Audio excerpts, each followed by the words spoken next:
Just 1 hour ago, Buckingham Palace released a heartbreaking update about Prince William that's left Britain in shock.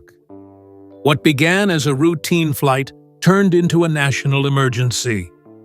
With whispers of sabotage and the future king's life hanging in the balance, the royal family may never be the same again. The moment Britain froze, Prince William vanishes mid-flight. It happened on a night that already felt wrong.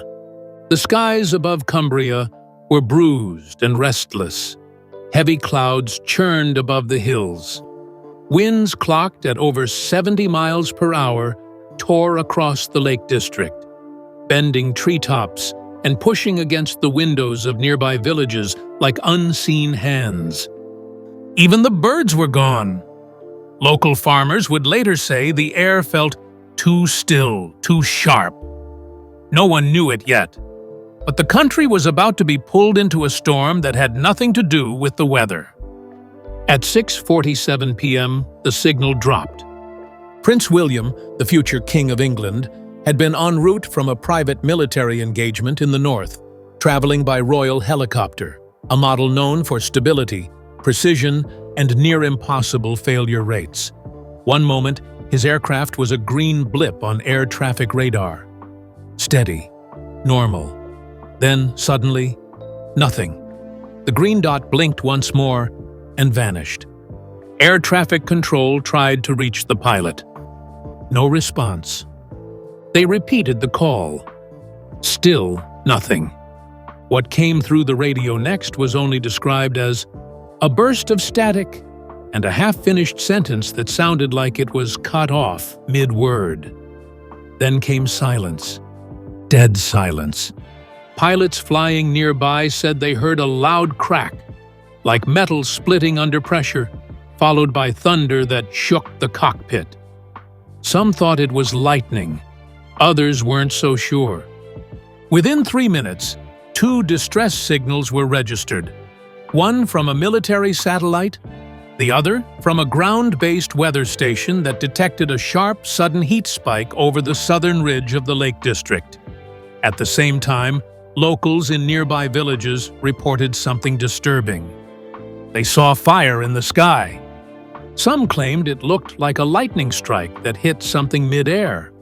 Others described a streak of red, almost like a flare or a burst of flame slicing through the clouds. One man, a retired fire captain living near Ambleside, said, "I've seen helicopters crash. This didn't look like that. It looked like something was hit or struck." By 7:02 p.m., the palace was alerted. Inside Windsor Castle, the royal family had gathered for an intimate dinner. No public events, no press. Just a private evening behind stone walls and candlelight. That peace didn't last. A pale-faced aide burst into the hall. He crossed the floor swiftly and leaned into the ear of a senior official. No one knows exactly what he said, but it was clear something was deeply wrong. The room froze as the words were spoken aloud. "We've lost contact with the prince!" Gasps. A fork dropped. Someone stood in confusion, but all eyes turned to King Charles. He had been mid-toast, his glass half raised. Slowly, he set it down. His hand trembled. He stared at the table for several seconds before finally whispering, "Not my son. Not again." That sentence cut deeper than anyone expected, because this wasn't just about William. This was about 1997. About Diana. About grief that never fully healed. One senior courtier later admitted, "You could feel the ghosts walk into that room." Within 10 minutes, the monarchy was in motion. Helicopters scrambled from RAF bases. Security chiefs initiated Operation Echo Shadow, a protocol created for only the gravest threats to royal succession. The Prime Minister was briefed. Media blackouts were prepared. Palace gates were closed. Couriers ran through stone corridors, delivering sealed packets to key family members. The press hadn't even caught wind of the event yet. But inside the highest circles of power, one fact had already set in. The heir to the British throne was missing, and the clock was ticking. But this was only the beginning. Because as the search teams launched into the darkness and Catherine waited alone for a call that hadn't come, no one knew yet that the storm wasn't outside the palace. It was coming from within. A storm outside, panic within. The palace in crisis. Back in Kensington Palace, Catherine, Princess of Wales, sat in her private sitting room when her phone rang. Within minutes, her face drained of color. She didn't scream. She simply stood still. Then, quietly, she cried, a raw, broken sound that stopped the staff in their tracks. Word spread instantly. By 7:30 p.m., the palace was in full lockdown. Military aircraft had already begun their sweep of the Lake District, pushing through violent rain and 60 miles per hour winds. The Queen Consort, Camilla, and Princess Anne were moved to secure locations under the emergency royal protocol known only as Black Step. Flags at royal estates began to lower. News broadcasts paused. Internal communications were encrypted. Some officials prepared for the worst-case scenario, the sudden death of the future king. King Charles, still in Windsor, reportedly stood in the drawing room alone. A servant overheard him whisper, "He has to come back. He has to." It wasn't just grief. It was fear. The crown had just begun to modernize, to settle under Charles's reign. And now, its foundation, Prince William, was possibly gone. Meanwhile, Catherine remained frozen. Aides offered her tea. She didn't touch it. She just kept saying his name, one staff member recalled. William, William, William. Across London, crowds began to form. Outside Buckingham Palace, umbrellas gathered in the rain. No one spoke. No one needed to. Britain was holding its breath. And by nightfall, that breath would turn into a gasp, because the next call would confirm what no one wanted to hear. Wreckage had been found. What was left of the royal helicopter and what secrets were buried in the crash site would shake the monarchy even harder in the hours to come. Search through the darkness, what they found in the wreckage. Through the freezing night, search teams pushed deep into the hills near Ullola, battling wind, rain, and terrain that had become a swamp of mud and fog. By 11:32 p.m., a distress flare marked a location, and minutes later they found it. Twisted metal, shattered insignias, fragments of rotor blades. The royal crest was bent, half submerged in sludge. A small piece of fabric matching RAF military protocol colors clung to a tree. But there was no sign of Prince William. Rescue teams fanned out. Then, under a broken pine, they found him, barely alive, unconscious, still strapped into the remains of a crumpled seat. His breathing was shallow, his uniform soaked through, his pulse weak but present. "We've got him!" a medic yelled over the roar of thunder.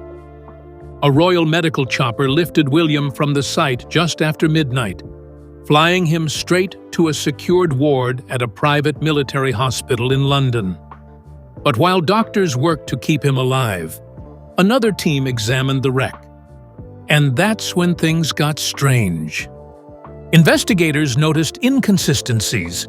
Burn patterns didn't match a lightning strike. Structural damage showed force from within, not just external impact.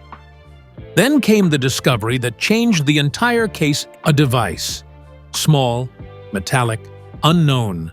It didn't belong to the helicopter model. One official, upon seeing it, simply muttered, This wasn't just a crash. This was interference. By morning, internal intelligence had flagged the incident as potential sabotage. But the question was no longer what happened to the prince. It had become, who did this and why?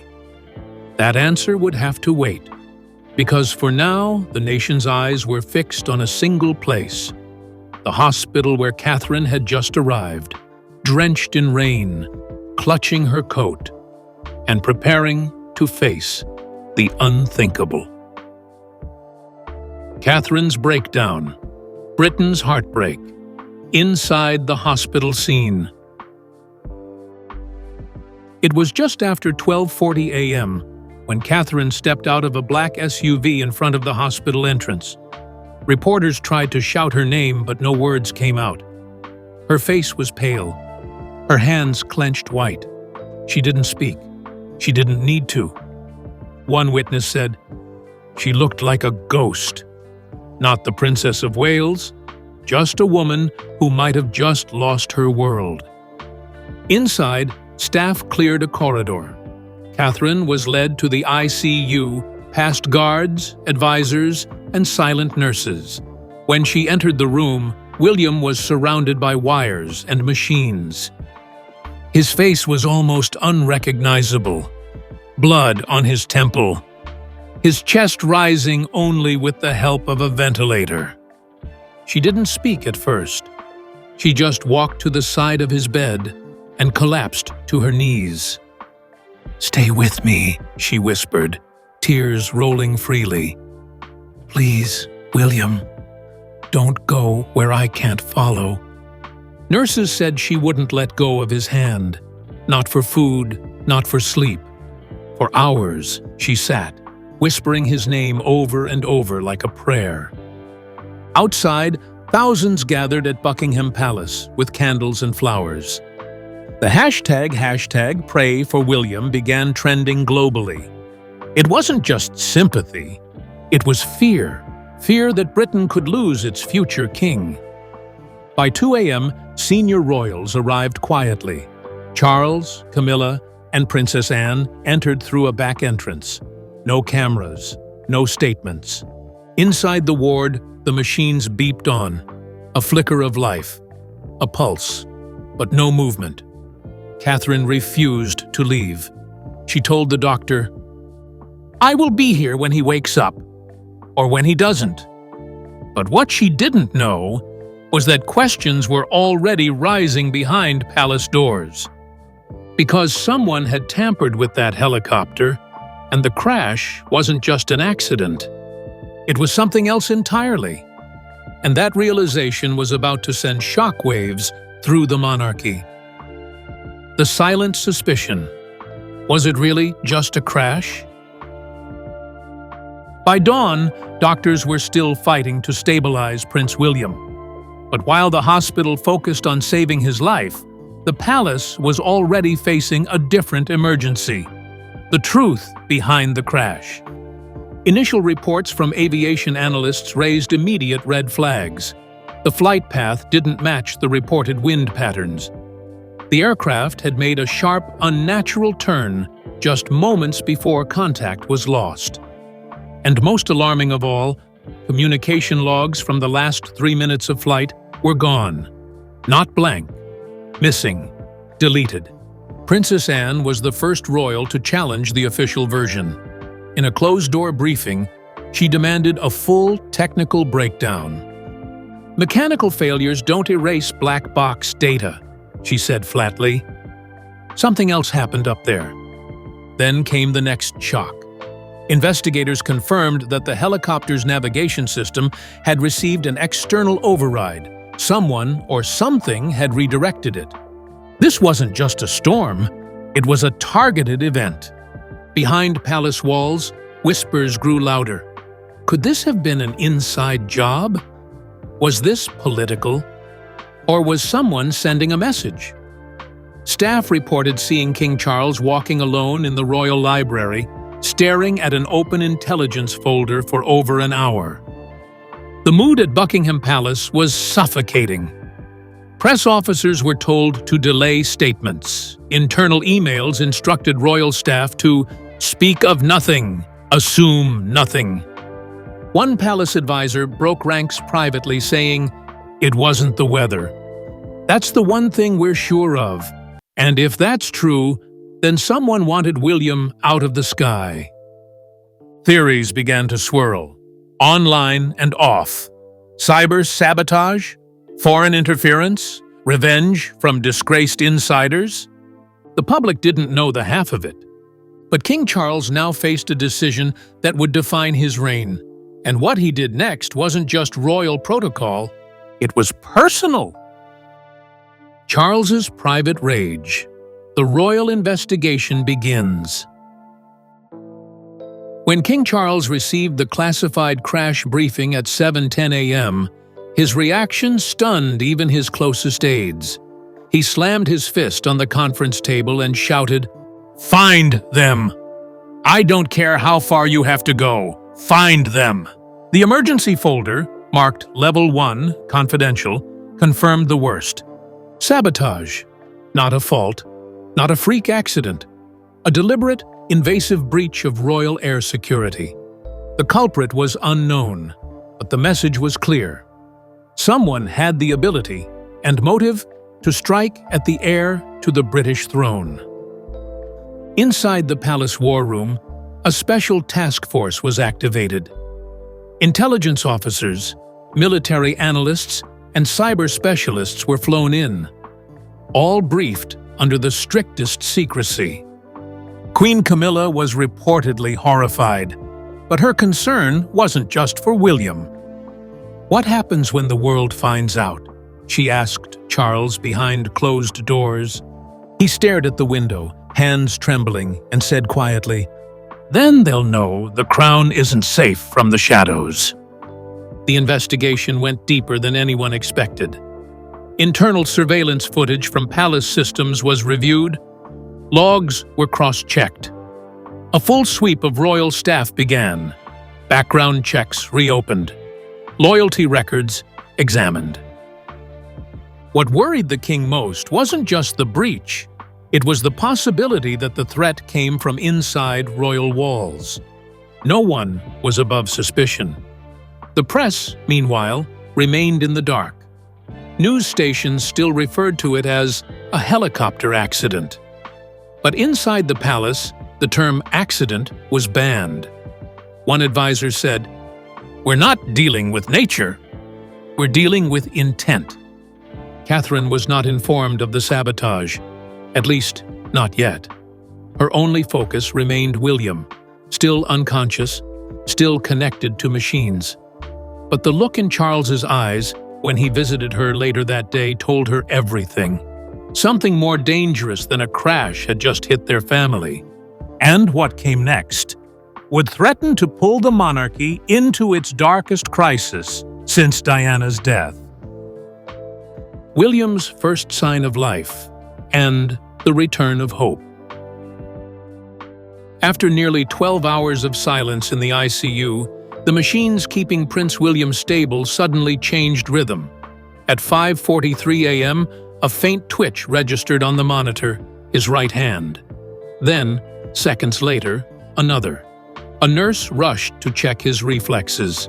Moments after, Catherine, still seated beside him with swollen eyes and trembling fingers, felt a slight pressure against her palm. "William?" she whispered, and then another movement. Doctors stormed the room. Vitals began to shift. The neurologist on duty confirmed. "He's responding."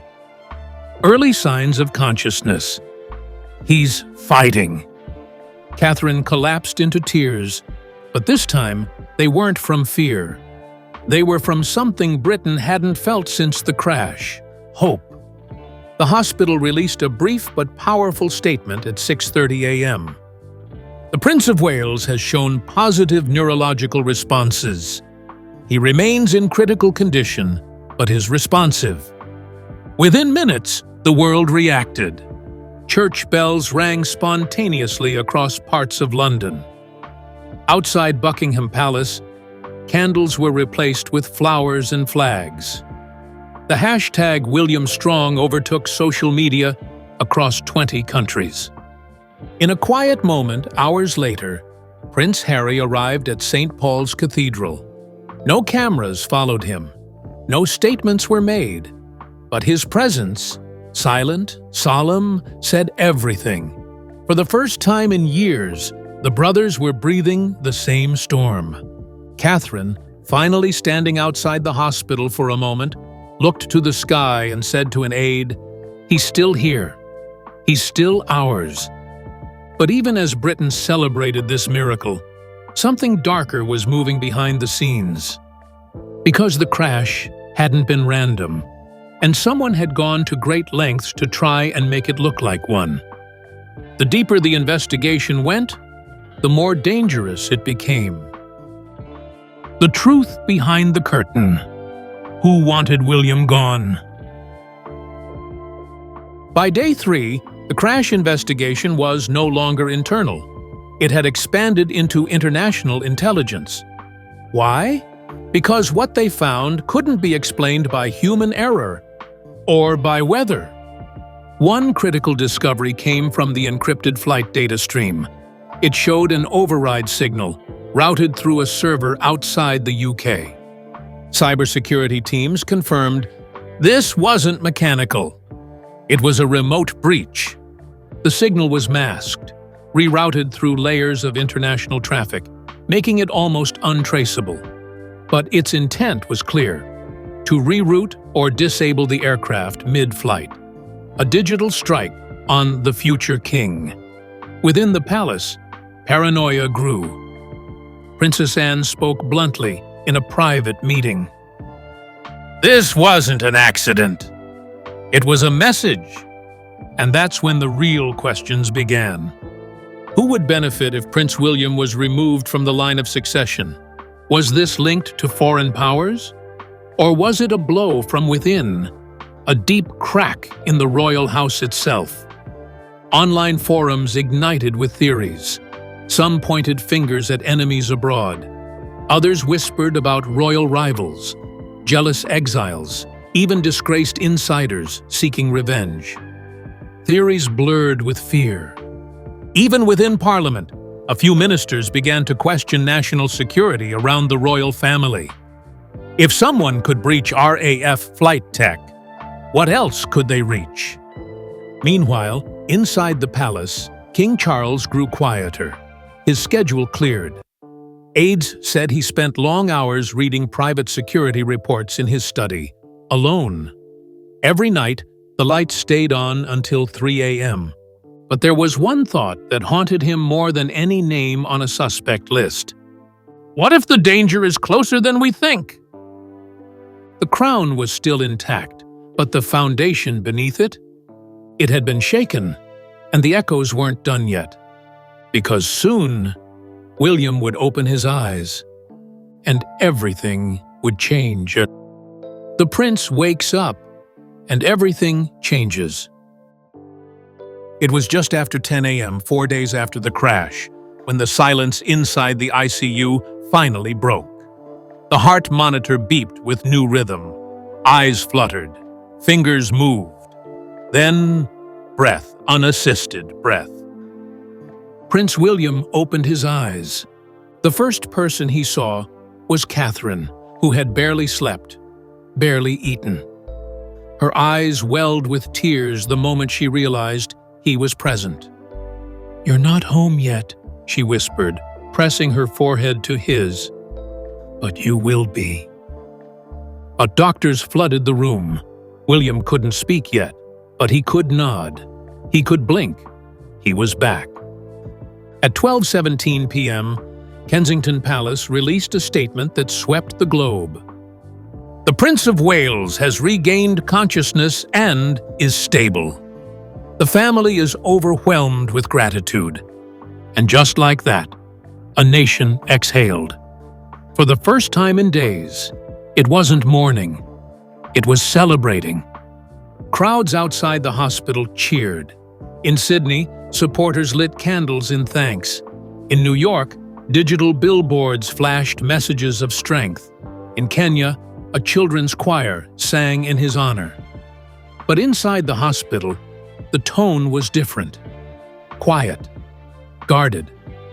Because while the world saw a prince recovering, those closest to him knew what had been risked and what remained unanswered. As William rested, the Prime Minister was briefed on the full investigation.